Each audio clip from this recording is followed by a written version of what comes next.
What is going on, everyone? We're back today with the second episode of Clash of the Jank. I don't remember if I said the title in the video yesterday. I think I thought of it afterwards, but we put it in the title of the video, so you know what the series is called now. It's Clash of the Jank. That's what we're going with. And today we're going to be looking at the, what did I label it? Like the sus division, the more questionable, kind of wacky out there decks. We've got a match between two pretty hype lists. So the first one you might recognize as Fortune Lady, inspired by the episode of Meta Breakers that I did with Keegan where we looked at this deck. So we're playing the DD Gate still. I think this was really good. We're playing the Exemplar. I'm not 100% sure about this, but I want to try it still. So yeah, we're still on like the Fortune's Future, Gold Sark, typical stuff. I decided to put in a Field Spell engine. I thought it would pair well with Exemplar having Terraforming Field Spell. I think Secret Village is potentially a cool tech as well. Probably not good in this particular matchup, as you're going to see what I'm up against. But yeah, an interesting card. Plus it gives us like 4 searchable Future Visions, and we felt like we needed more ways to proc light. So this definitely makes it easier for us. Anyway, so I'm going to be playing this list. My opponent will be playing this list. This is Snack's Monster Mash build. It's got like an Eltaunen package for board clearing. It's got a bunch of value stuff just to get value off of milling. It's a merchant build, so the goal is just to mill half your deck. She's playing just Heavy and Vortex as her spells. I think I got an argument with Snack about this. She's playing Vortex, and I was just like, but isn't Brain Control better, right? Like, you can just board wipe with these guys, and it's a better board wipe than Vortex, and Brain Control answers way more things, and just has a lot more utility, but I think it's just a way better power card too, so I don't know. She's choosing to play Vortex. Guess that's her decision. I would play Brain Control in this spot, personally, but it's up to her. Or I would play Trunade, honestly, because, you know, you only have like 4 outs, or actually, you have a few more outs to Oppression, but it's like, you're still in big trouble if the opponent has any kind of Floodgate. So, yeah, maybe I would play Trunade. I don't know, but I think there's a number of better choices than a random one-off Lightning Vortex. But we're not here, well, actually we are here to mock Snack's deck building because I think this is a silly choice. But what we're really here to do is look at the matches that we played. Get you guys a peek into the awesome gameplay. Which deck has the advantage is the question going in. And I think, as cool as this Fortune Lady list is, Monster Mash is probably just a better deck, right? There's just you don't really punish any of the weaknesses of Monster Mash with this list, and there's a lot more like solidly proven good stuff going on in the Monster Mash list. You've got like Caius's, you've got Vayu stuff that you can summon, you know, you've got Raikos and Lilas for removal. You just got more good, like, solid cards in here that do good things by themselves. And Fortune Ladies is just, you gotta draw the right things in combination to really pop off, and even then it's like, are you really doing better things? I don't know. I think Monster Mash is probably the better deck, but we're gonna see. So let's just get into that. Let's look at some replays. Let's see what happened. Okay, so here we've got our replay. We're up against Snack, of course. It is Snack's build after all. Makes sense that she's the one playing it. I think we lose rock, paper, scissors, so sucks to be us. She's going to be going first. She gets the extra card. She gets the advantage, which is something we definitely didn't need since I feel like we already are kind of on the back foot in terms of matchups. I think this is definitely a weaker deck. She's going to, I think she just passes here. Trying to get some value out of the Tricodia probably is what she's thinking. So she's just going to let us go. We have a pretty strong opening hand here. I make a little bit of a mistake here.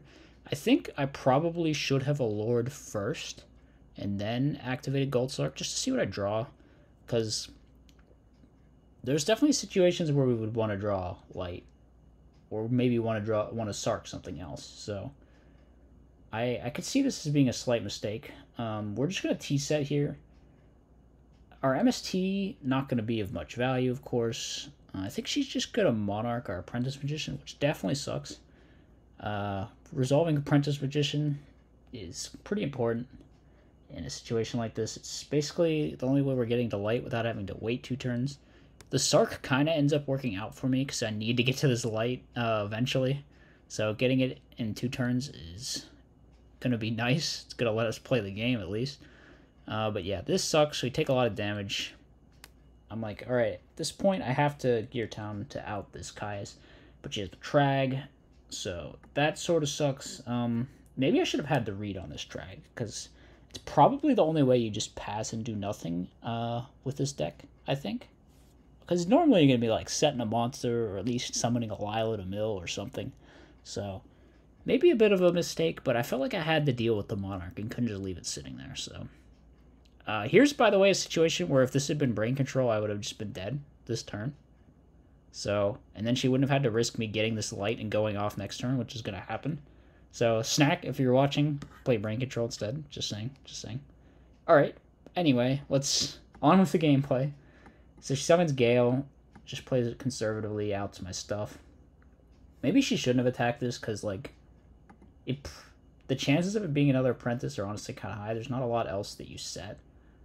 So, but I guess she figures maybe I'm just getting the light next turn anyway, so... Yeah, we kind of an awkward hand here, but we're going to make a really cool play here, so let's just watch it step by step. We DD Gate, banishing both, use light to special the dark, then I space my own DD Gate so I can do a DD Gate again, banishing the same 2 monsters.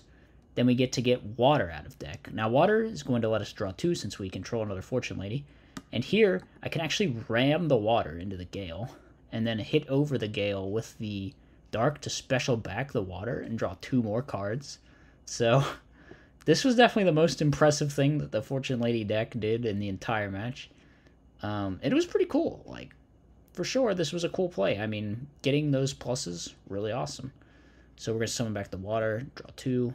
I decided to hit indirectly. Maybe I shouldn't have, because she ends up having the Gores, but I had Plague, so I felt like I could deal with anything. Plus, we had this Fortune's Future to draw even more cards, so we're now very plus. I'm just going to go like Briannak, pitch the dead Terraformings, get rid of this. Dust Shoot gets rid of the Gores. Plus, we also have the Secret Village, so she can't use the spells that she might have. She only has the one, which is the Vortex, but I think she only plays 2 spells in here, so... Kind of fortunate for me that one of her cards ends up to being a total brick because of Secret Village in this situation. I do make the calculation that shuffling back Gores is the best thing, because I can just bounce this Raikou forever. The Eltonans are both dead. So it's like, Gores is the only thing where I like have to pitch 2 to deal with it, you know? Whereas with Raikou, I can just easily tempo her out. So we take the Gores. Here, here's where I'm thinking, is there anything different I could have done? I don't know. I think I did the right thing. I think I did the right thing here. I just want to threaten to go game, but... See, this game's weird. I feel like I should have won. I should have won in like 90% of situations, but she just happened to draw this exact card, which is the only spellcaster in the whole deck, which means she can now activate Vortex. And it outs the DD Gate, which means she gets to bring back the Trag. Yeah, I don't know. I feel like I kind of got owned there by DB Shuffle, not gonna lie, but... And then I furthermore get owned by drawing this card, which means now, you'll see later on, the fact that I drew this does lose me the game. I decided to pass. I think she probably can't kill me, so, and I'm right. She mills a Garden, I hear, and I draw the light, so it's like, the only way for her to... If I had this still in deck, I could have just won the game, right? Could have just gone into fire and burned, but now I can't. And I don't have Plague to put it back either. And I can't go Dark hit over anything, so I just lose now, I think. Maybe I could have, like, hoped to somehow survive next turn, but... I don't know, the odds are definitely not in my favor, so I think I ended up scooping here. I guess that was maybe a little bit premature, but just felt like I couldn't do anything, so... Yeah, definitely a bit rough. Definitely a bit rough. Alright, here we're going to be going first. We open a really, really shit hand. This card is here again, which is making me mad at this point. It's like, goddamn. You like, have to play it. You have to play it in the light build, because it's so strong, but... Yeah, it's really, really bricking me here. Very rough, very rough. And the Exemplar, the Dad felt really bad. I think Dad's getting cut from this build. It just was terrible. She sets... this, if it's Merchant or Raikou, either way, I can't really let it go off, so I have to DD Gate to get rid of it, I think. Maybe I could have played more passive, but I don't know. I feel like that would have just got me killed faster. So we're just passing back and forth here. she flips the merchant and mills like a bunch of cards. I needed this to be a sort of whiff, probably, or I was just screwed. So, I don't know. I don't know what I could have done differently. Maybe I could have played this game more aggressively and whatnot, but cards we drew were just kind of really bad and didn't do anything, and just felt like I wasn't able to play the game, which is definitely a risk with this sort of build, I think, where you just have to get to light or nothing even happens. Here, I'm like 90% sure she had aligned to lethal. Let me see. So I think we decided that if she Caiuses my monster, then like Vayu, summon a guy, do a plague play, summon both Galluses, summon this, should just be game. Should just be game.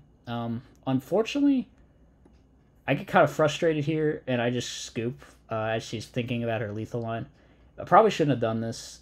For the sake of content in the future, I will try to avoid scooping prematurely like this.